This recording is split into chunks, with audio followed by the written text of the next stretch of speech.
You mentioned that services is more important. How are you intending to build up services as the competitive landscape for actually selling furniture is getting a little bit more difficult? Well, first of all, it's good to be back at Bloomberg. I discussed yesterday in our earnings call about the fact that today you have to differentiate yourself. You have to be in a position to be relevant.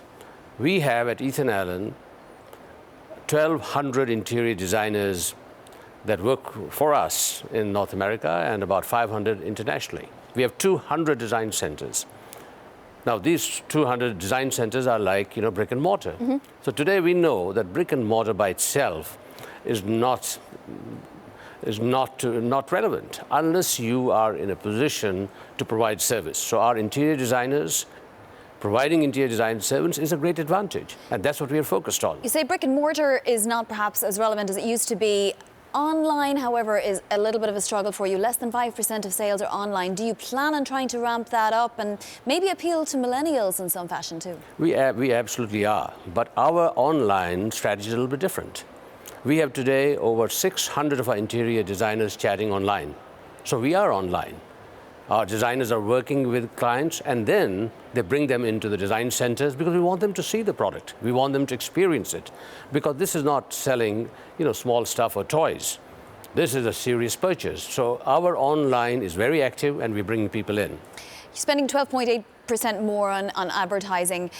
Where will you primarily spend that? See, our advertising is both in the traditional mediums and the digital mediums. We send a fair amount of direct mail, about 2 million households a month. Digital mediums are strong, so a combination of the two today is very, very relevant. One has to do that. Farooq, we've seen disappointing housing data across the US, particularly in the Northeast with the SALT coming into effect. But really across the US, it seems like people are getting more entrenched. How is that translating across to your business? It's they're mixed signals. First is that on one hand, you see somewhat of a slowdown in housing, but the important thing is this. When times are slower, people spend more time in their homes.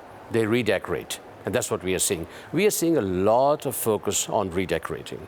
And that's what our business is about. So we look upon it very positively because, especially when you look at all the tough times today, with all the news, people are now spending more time in their homes. In fact, homes have become a haven.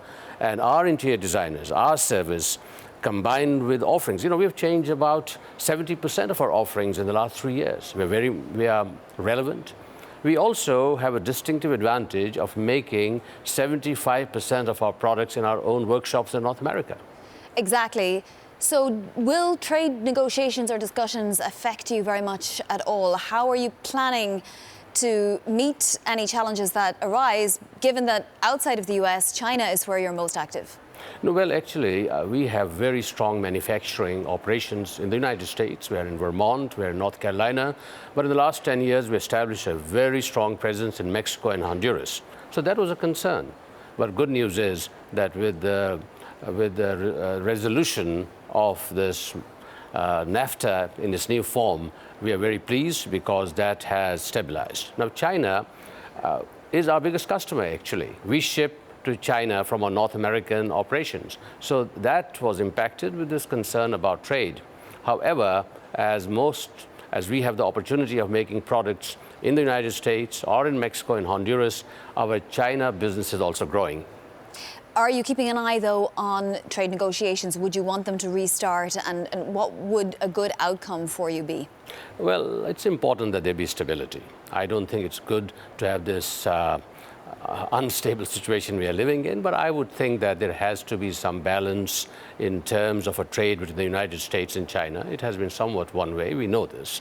And I think that end of the day, this whole, to me, is negotiations. So, and it will come, in my view, there will be a sort of a fair resolution as we move forward. Because it's not just the end product, you also try to keep as little inventory on hand as possible. What do you anticipate in terms of raw material costs over the next quarter? Yes, raw material costs in the last 6 months have increased, especially relating to our upholstery operations. We use fabrics, we use steel, some elements, so that they have increased. But overall, I don't think that there has been a major factor because the US dollar has also increased. When we take a look at the US dollar in terms of the currencies in China or in Mexico and other places, on one hand, we have had an increase in raw material costs, which has had some impact, but on the other hand, we benefited from the increase in the US dollar because most of the products we buy are in US dollars. Quick question about the stock. Now, short interest has come down, but it's still about 10% of the float. What do you say to short sellers out there? Well, we are positioned extremely well. Look, I took this company private many years back with tremendous amount of debt. We paid all the debt. We generated $2 billion of cash. We have repositioned the company, and today we have a strong balance sheet. We have no debt. Our dividend is about 4% yield. So, we are running the company, you might say, the old-fashioned way, that is running it smart, making sure that we have cash. We got a good balance sheet, and I think we have the great opportunity of building our business.